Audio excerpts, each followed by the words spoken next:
दुनिया को शांति और मानवता का संदेश देने वाले तथागत भगवान बुद्ध,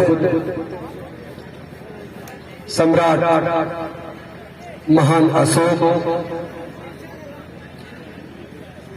संत गुरु रविदास जी, संत कबीरदास जी, गुरु नानक देव जी, ज्योतिबा फूले जी, सावित्रीबाई फूले जी, फातिमा शेख जी, नारायण गुरु, पेरियार रामास्वामी नायकर जी, साहू जी महाराज, डॉक्टर बाबा साहेब अम्बेडकर जी, माता रमाबाई जी, रामस्वरूप वर्मा जी, ललित सिंह यादव जी, जगदेव बाबू कुशवाहा जी और मान्यवर कांसीराम साहब सहित समाज के सभी महापुरुषों के चरणों में कोटि कोटि नमन करते हुए सबसे पहले तो मैं आप सबको दुनिया के महानतम सम्राट अशोक जी की जयंती पर बहुत बहुत शुभकामनाएं देता हूं। मंच पे आसीन बहुजन समाज के एक बेहद मजबूत सेनापति स्वामी प्रसाद मौर्य जी,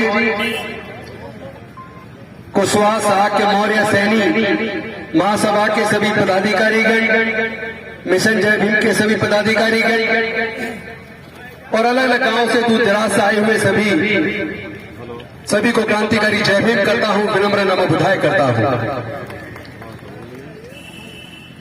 दुनिया के महानतम सम्राट अशोक की जयंती केवल मौर्य साहब के कुशवाहा और सैनी समाज ही क्यों मनाए?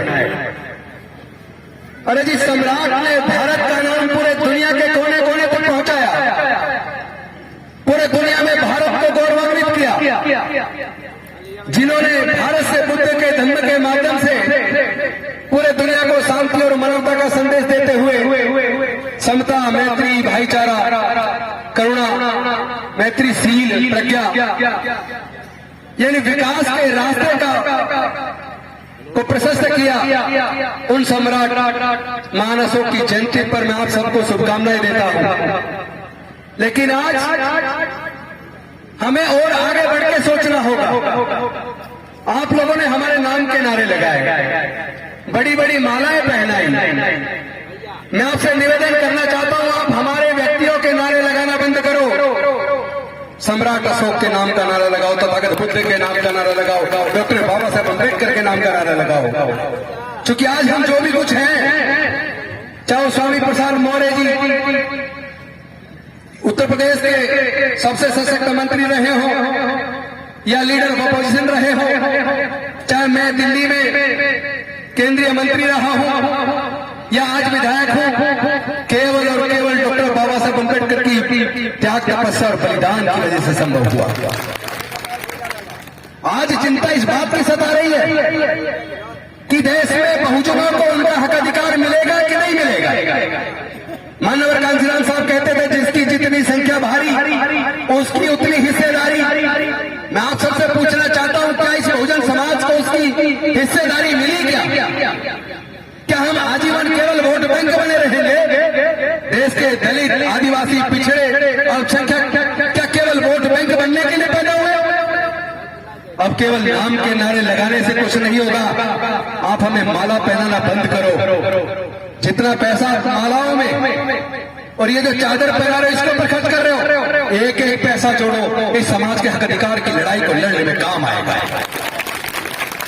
आज देश की सरकारें चाहती नहीं है कि बहुजन समाज के लोग पढ़े। सोच के देखो, हजारों साल तक हमारे लोगों के पढ़ने लिखने पर धार्मिक बंदिश थी। इस बहुजन समाज जिसको 85% कहते हैं, इनके व्यापार करने पर धार्मिक बंदिश थी, इनको संपत्ति अर्जित करने पर धार्मिक बंदिश थी, इसलिए हम अपने पिछड़ गए। लेकिन बड़ा हो ज्योतिबा फूले, सावित्रीबाई फूले, साहू जी महाराज, डॉक्टर बाबा साहेब अम्बेडकर जी का, जिन्होंने हमारे पढ़ने लिखने के रास्ते खोलकर आगे बढ़ने का रास्ता बनाया। लेकिन आज देश के अंदर ऐसी सरकारें हैं जिन्होंने हमारे आगे बढ़ने के रास्ते को बंद कर दिया और एक साजिश के तहत बंद किया जा रहा है।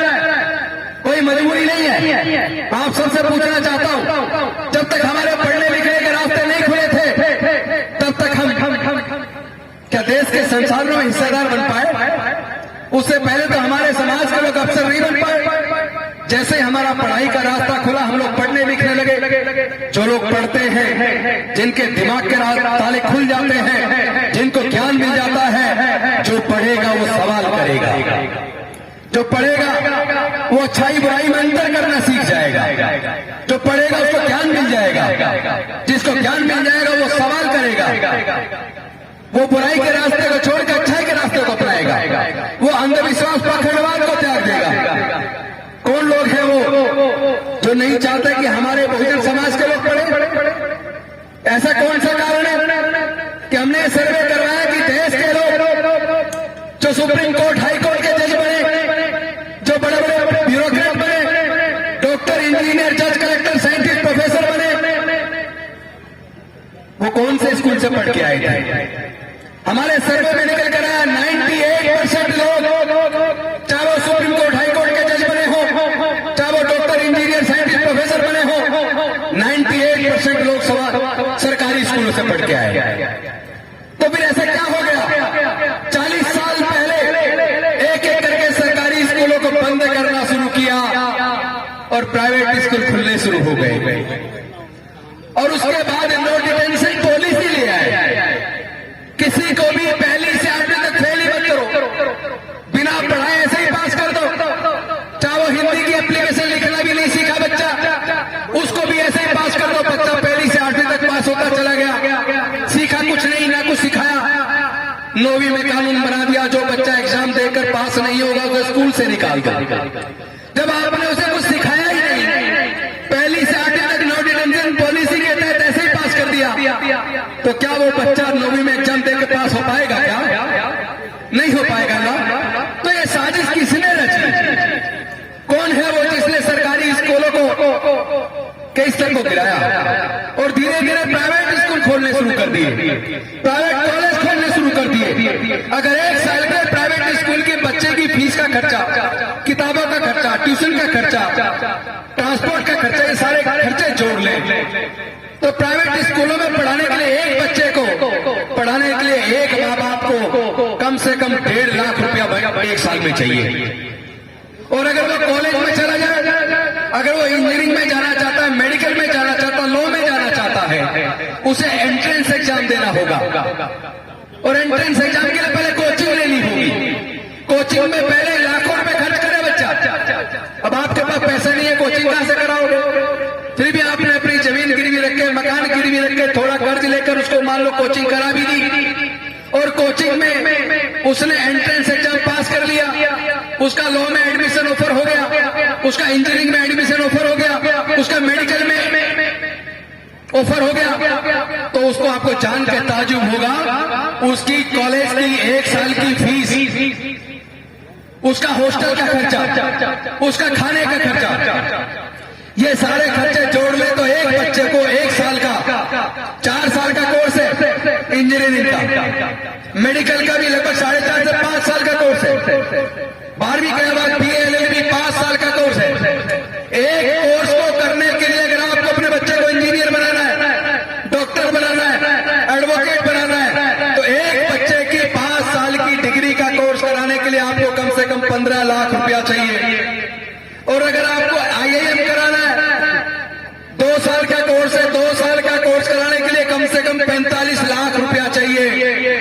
और ये जो मैं फीस बता रहा हूं, ये सरकारी कॉलेज की है, प्राइवेट की नहीं बता रहा हूं। मैं आप सबसे पूछना चाहता हूं, हमारे दलित, पिछड़े, आदिवासी, अल्पसंख्यक समाज के 85, जिसको 85% लोग कहते हैं, क्या उनके माँ बाप अपने बच्चे के इस कोर्स को कराने के लिए 15 लाख रुपया खर्च करने की पोजीशन में है? क्या 99.9% लोग 15 लाख का खर्चा नहीं उठा सकते। और केवल SC, ST, OBC, माइनॉरिटी छोड़ दीजिए, अगर मैं जनरल कैटेगरी की भी बात करूं, जनरल कैटेगरी का भी बच्चा 15 लाख का खर्चा उठाने में मुझे लगता है 90% वो लोग भी इस खर्चे को नहीं उठा सकते। तो ये जो बड़े बड़े संस्थान बने, चाहे वो IIT हो, IIM हो, इंजीनियरिंग कॉलेज हो, मेडिकल कॉलेज हो, लॉ कॉलेज हो, जो सरकारों ने सरकारी पैसे से बनाए हैं, यानी कि जनता के पैसे से बनाए हैं, तो क्या ये बड़े बड़े कॉलेज केवल पूंजीपतियों के पैसे वाले लोगों के बच्चों को पढ़ाने के लिए बनाए हैं? क्या पैसा तो खर्च कर दिया जनता का, और पढ़ेंगे पैसे वालों के बच्चे, इसका मतलब सीधा सीधा साफ है, वो आपके बच्चों को पढ़ाना नहीं चाहते। देश के अंदर जितने भी कॉलेज हैं, जितने भी यूनिवर्सिटीज हैं, उसके अंदर वाइस चांसलर आपको दलित, आदिवासी, पिछड़े वर्ग के, माइनॉरिटी वर्ग के लोग देखने को नहीं मिलेंगे। और जब आपके समाज के लोग वाइस चांसलर नहीं बनेंगे, आपके समाज के लोग सुप्रीम कोर्ट, हाई कोर्ट में जज नहीं बनेंगे, तो आपको न्याय कैसे मिलेगा? अरे मैं कैसे माला पहन लूं? क्या मैं केवल इस बात से खुश हो जाऊं मैं एमएलए हूं, एमपी हूं, मंत्री बन गया? अरे अगर अपने समाज के लोगों को न्याय न दिला पाऊं, ऐसी लाखों कुर्सी बेकार है, कुर्बान है ऐसी कुर्सी अपने समाज के ऊपर। हमें अपने समाज की लड़ाई को लड़ना पड़ेगा। ये लड़ाई हमारे समाज के बच्चों के भविष्य की है। ये लड़ाई हमारे देश की, लोगों की आजादी बची रहेगी कि नहीं बची रहेगी, इसकी है। मुझे याद आता है 25 नवंबर 1949 को डॉक्टर बाबा साहब अम्बेडकर का संविधान सभा के सामने दिया हुआ भाषण, उसमें उन्होंने कहा था कि भारत एक सशक्त राष्ट्र बनेगा, इसमें मुझे कोई संदेह नहीं है, लेकिन भारत के लोगों की स्वतंत्रता बची रहेगी, भारत आजाद बना रहेगा, इस बात पे मुझे दो चिंताएं सताती हैं। ये डॉक्टर बाबा साहेब अम्बेडकर के शब्द मेरे नहीं है। 25 नवंबर 1949 को डॉक्टर बाबा साहेब अम्बेडकर जी ने दो चिंताएं जाहिर की थी, देश की आजादी और देश के लोगों की स्वतंत्रता बची रहेगी कि नहीं बची रहेगी, उसके लिए उन्होंने दो चिंताएं जाहिर की थी। पहली चिंता उन्होंने कहा था, मेरी पहली चिंता यह है, जिस दिन देश के लोग धर्म को देश से ऊपर मान लेंगे, उस दिन देश की आजादी खतरे में पड़ जाएगी। और दूसरी चिंता उन्होंने ये जाहिर की थी, जिस दिन देश के लोग किसी नेता के प्रति इतने अंधभक्त हो जाएंगे कि वो नेता तानाशाह बनकर उनके देश के सारे संसाधनों को बेच देगा, उनके बच्चों के भविष्य को बेच देगा, तब भी वो लोग अगर चुप्पी साधे रखेंगे, उस दिन भारत के लोग अपनी आजादी खो देंगे। आज ये डॉक्टर बाबा साहब अम्बेडकर की दोनों चिंताएं सच साबित हो रही है, क्योंकि कुछ लोग आज धर्म को देश के ऊपर मानने लगे हैं, कुछ लोग नेता को के अंधभक्त होकर देश से ऊपर नेता को मानने लगे हैं, इसलिए भारत की आजादी खतरे में है। लेकिन जब तक हमारे अंदर खून की एक बूंद भी बची है, जब तक हमारे अंदर सांसें हैं, चाहे स्वामी प्रसाद मौर्य हो, राजेंद्र गौतम हो, अपने जैसे लाखों लोग तैयार कर देंगे, अपने देश की आजादी को किसी कीमत पर हम खतरे में नहीं डालने देंगे। समझ लेना वो आपके बच्चों को क्यों नहीं पढ़ाना चाहते, समझ लेना वो एजुकेशन को प्राइवेटाइज क्यों कर रहे हैं, समझ लेना वो देश के बड़े बड़े संसाधनों को क्यों बेच रहे हैं। उन्होंने रेलवे क्यों बेच दिया, उन्होंने एयरपोर्ट क्यों बेच दिए, उन्होंने बंदरगाह क्यों बेच दिए, उन्होंने एयर इंडिया क्यों बेच दिया, उन्होंने देश के बैंक क्यों बेच दिए, उन्होंने इंश्योरेंस कंपनियां क्यों बेच दी, उन्होंने आईटीडीसी का होटल क्यों बेच दिए। एक्चुअली वो जानते हैं अगर देश के ये बड़े बड़े उपक्रम रहेंगे तो रिजर्वेशन की वजह से बहुजन समाज के लोग यहाँ नौकरी में भी पहुंचेंगे, नौकरी में पहुंचेंगे तो घर में कुछ पैसा भी आएगा, पैसा आएगा तो आत्मसम्मान बढ़ेगा, उनके वो आत्मनिर्भर बनेंगे, और जब वो आत्मनिर्भर बनेंगे तो बहुजन समाज की लड़ाई को भी लड़ेंगे। और पढ़ाई जानबूझ के महंगी इसलिए की जा रही है क्योंकि वो नहीं चाहते आपके बच्चे पढ़े, आपके बच्चों को इसलिए नहीं पढ़ाना चाहते। आपके बच्चे अगर पढ़ जाएंगे तो अंधविश्वास पाखंडवाद से दूर हो जाएंगे, पढ़ लिख जाएंगे तो वो जान जाएंगे कि हमारे पूर्वज बौद्ध थे, और हमारे पूर्वज बौद्ध थे तो हम अपने बुजुर्गों की सांस्कृतिक विरासत में बुद्ध के धम्म में गर्व वापसी करेंगे। ये लोग अल्पसंख्यक हो जाएंगे, ये लोग खतरे में पड़ जाएंगे, क्योंकि इन्होंने 3,500-4 हजार साल तक हमारे बहुजन समाज के हक अधिकार पे टाका डाला है। हमारे समाज के लोग अब अपने हक अधिकार पे टाका नहीं डालने देंगे। हमें पढ़ने से इतनी समझ तो आ गई, हमारा अच्छा क्या है, हमारा बुरा क्या है। हम अपने बच्चों के भविष्य के लिए, अपने बच्चों की आजादी के लिए, अपने बहनों की इज्जत के लिए, अपने समाज के गौरव के लिए, बौद्ध में भारत के निर्माण के लिए हम हर प्रकार की कुर्बानी देने के लिए तैयार हैं। हम लड़ेंगे और हम जीतेंगे।